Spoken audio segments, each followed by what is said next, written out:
Welcome to Tenor Tech, where I solve the problems you didn't even know you had. You start by picking a clean, high-resolution photo so text stays legible. Low-res images blur type.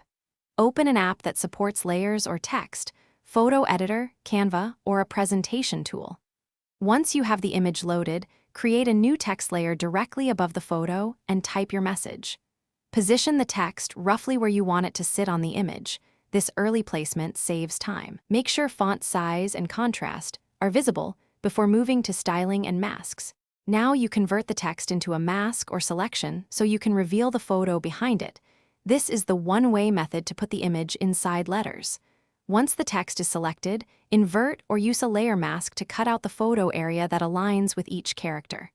Feather the mask slightly, about 0.5 to 3 pixels, so edges blend naturally and avoid jagged outlines.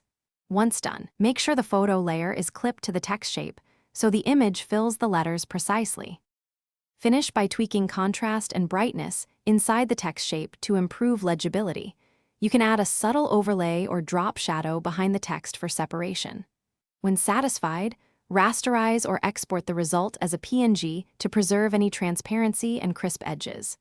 If the cutout looks too sharp or has halos, increase feathering a little and re-export. If text and background colors conflict, change font weight or add a 10–20% translucent backing to maintain readability while keeping the photo visible. Thanks for watching. Subscribe to keep your life in tune.